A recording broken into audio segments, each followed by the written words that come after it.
Assalamualaikum warahmatullahi wabarakatuh. Bagaimana kabar semuanya? Semoga kesehatan, kebaikan selalu menyertai kita. Amin, amin ya robbal alamin. Pada kesempatan hari ini kita akan berdiskusi dan belajar tentang macam-macam sumber belajar anak usia dini. Sebelum kita mulai diskusi pada hari ini, mari kita awali dengan bacaan basmalah terlebih dahulu. Bismillahirrahmanirrahim. Berikut pembahasan selengkapnya. Sahabat sekalian, dimanapun berada, sumber belajar dapat dibedakan menjadi dua. Yang pertama, by design. Yang kedua, by utilization.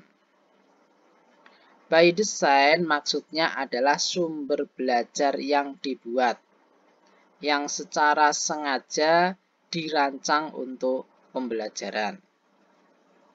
Adapun by utilization adalah sumber belajar yang dimanfaatkan, yang digunakan.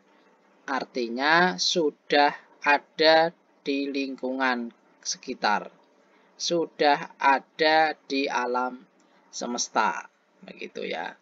Jadi sumber belajar dibedakan menjadi dua, yaitu by design dan by utilization.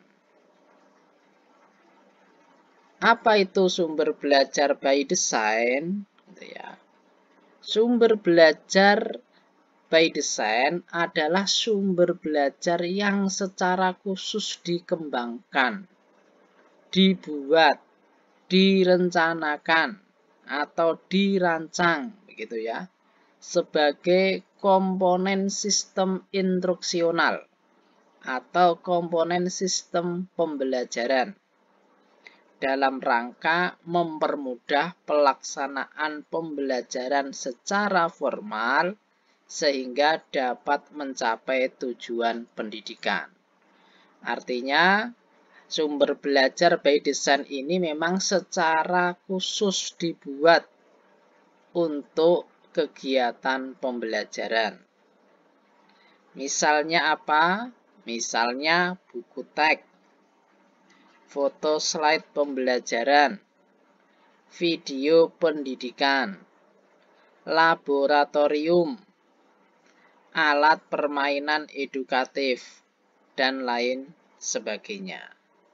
Artinya, buku teks itu memang sengaja dibuat untuk pembelajaran, foto slide pembelajaran, video pendidikan, laboratorium, alat permainan edukatif, itu semuanya memang secara khusus dibuat untuk mempermudah pelaksanaan pembelajaran.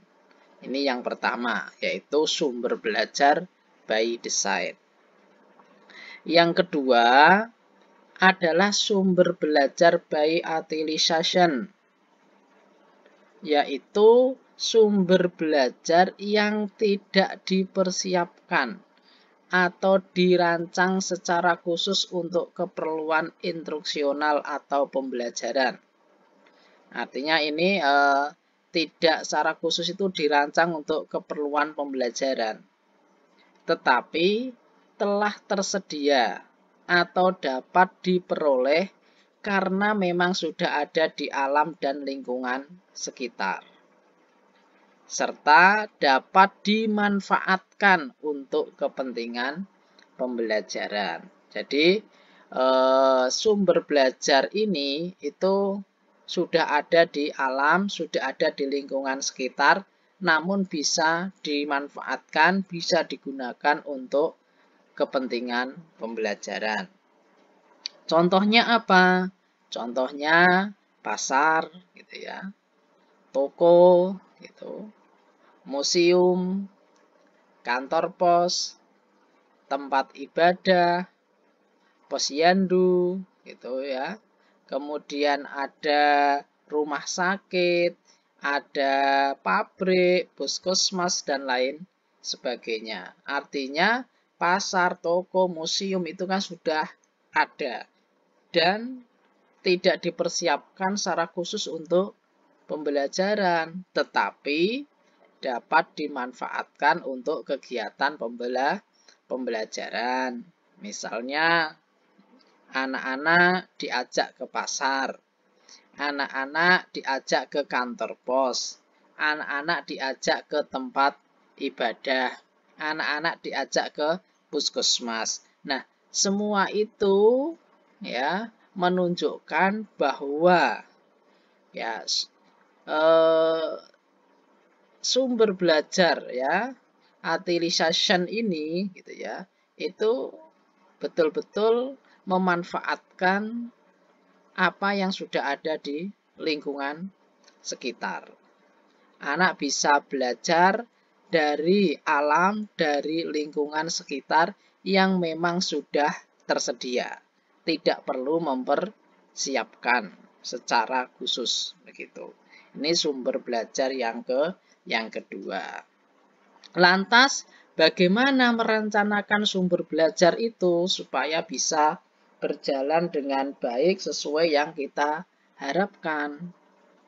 Nah, sumber belajar harus direncanakan dari awal sebelum kegiatan pembelajaran dimulai. Nah, ini biasanya dilakukan oleh guru ketika membuat program-program yang ada di sekolah. Ya, dilakukan oleh guru ketika membuat RPPH, rencana pelaksanaan pembelajaran harian. Nah, tentu ini harus melihat tema pembelajarannya apa, subtema pembelajarannya apa, kegiatannya apa gitu ya. Sehingga nanti baru bisa disiapkan sumber belajarnya. Nah, perencanaan sumber belajar dapat mempermudah guru dalam memberikan layanan yang tepat pada anak sesuai kebutuhannya. Artinya dengan kita merencanakan sumber belajar ini, sesungguhnya ini akan membantu guru ya, mempermudah guru dalam memberikan layanan yang tepat pada anak sesuai kebutuhannya. Misalnya tema pembelajaran adalah tentang binatang gitu ya. Kemudian yang di subtemanya adalah binatang ternak. Apakah sapi atau kambing begitu. Kemudian anak-anak diajak ya ke tempat peternak kambing atau peternak sapi. Nah, ini berarti apa? Memanfaatkan tempat ternak tadi sebagai sumber belajar. Begitu. Itu sehingga anak akan bisa belajar secara langsung dari lingkungan sekitarnya. Untuk itu, perencanaan sumber belajar itu sangat penting yang harus dilakukan oleh guru. Jadi guru dari awal itu harus sudah merencanakan sumber belajar apa yang akan digunakan. Apakah yang by design atau by utilization? Apakah yang dibuat sendiri atau memang memanfaatkan dari lingkungan sekitar. Nah, itu semuanya diserahkan sepenuhnya kepada guru dalam merencanakan sumber belajar. Kemudian, manfaat apa ketika kita merencanakan sumber belajar?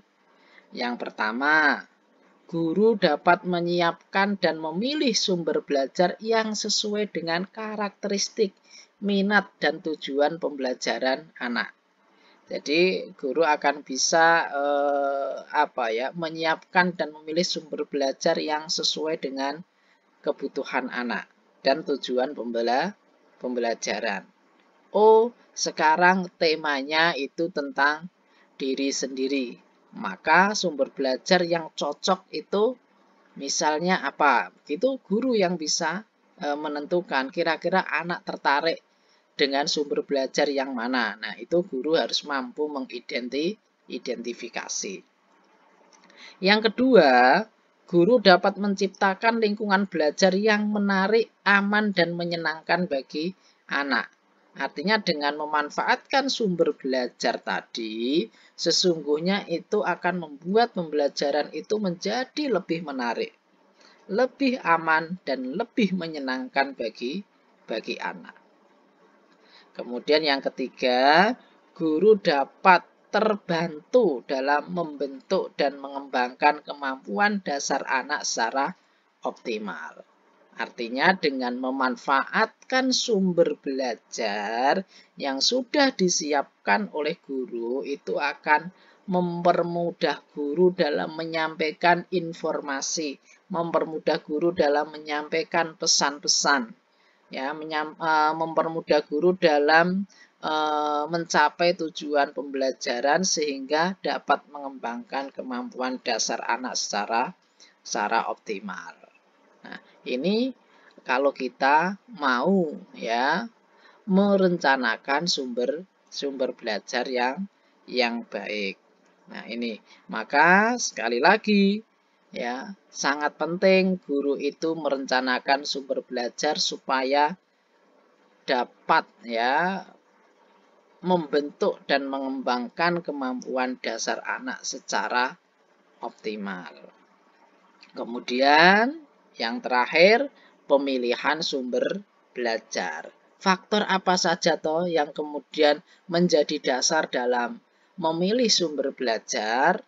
Yang pertama, sumber belajar yang akan digunakan harus disesuaikan dengan tujuan pembelajaran yang hendak dicapai. Seperti yang sudah saya jelaskan tadi, bahwa sumber belajar itu harus disesuaikan dengan tujuan pembelajaran. Dari mana kita mengetahui tujuan pembelajaran? Tentu dari kompetensi dasar yang ingin dicapai. Gitu ya. Kira-kira tujuan pembelajarannya apa, kompetensi dasarnya apa, itulah yang menjadi tujuan pembelajaran. Sehingga kita bisa memilih sumber belajar yang tepat yang mana untuk bisa mencapai tujuan pembelajaran pada hari itu. Misalnya begitu. Yang kedua, sumber belajar yang akan digunakan harus disesuaikan dengan kemampuan guru. Nah, ini penting sekali. Jangan kita kemudian asal memilih sumber belajar tapi guru tidak memiliki kemampuan ya di bidang itu. Maka dalam memilih sumber belajar ya harus disesuaikan dengan kemampuan guru. Kira-kira guru mampu tidak? Mampu dalam menyiapkan, mampu dalam menggunakan, kan begitu. Ya, mampu menggunakan tapi tidak mampu menyiapkan. Nah, tentu itu akan menjadi kendala. Maka guru harus mampu baik dalam menyiapkan sumber belajarnya maupun kemampuan dalam memanfaatkannya, gitu ya. Kemudian yang ketiga, sumber belajar yang akan digunakan harus disesuaikan dengan kebutuhan anak. Kira-kira anak itu tertarik atau tidak? Kira-kira anak memerlukan sumber belajar itu atau tidak? Tentu guru akan tahu. Ya, dari mana taunya? Tentu kita akan melihat karakteristik minat ketertarikan anak ya terhadap sumber belajar yang akan digunakan oleh guru. Sehingga guru bisa menerka terlebih dahulu kira-kira anak suka tidak. Ya, atau guru bisa menanyakan ya sehari sebelum, misalnya sebelum menggunakan sumber belajar itu. Misalnya, ya besok kita akan belajar tentang tema binatang. Kalau kita besok belajar ke peternak kambing, bagaimana? Suka tidak? Nah, gitu misalnya ya. Nanti ketika anak menjawab, oh suka, asik. Ya, berarti sumber belajar itu sesuai dengan kebutuhan anak. Sesuai dengan minat atau ketertarikan anak. Sehingga itu dapat dipilih oleh guru untuk dijadikan sebagai sumber belajar. Demikianlah tadi materi tentang macam-macam sumber belajar anak usia dini. Mudah-mudahan penjelasan dari saya dapat bermanfaat dan dipahami oleh sahabat sekalian. Terima kasih, saya akhiri. Wassalamualaikum warahmatullahi wabarakatuh.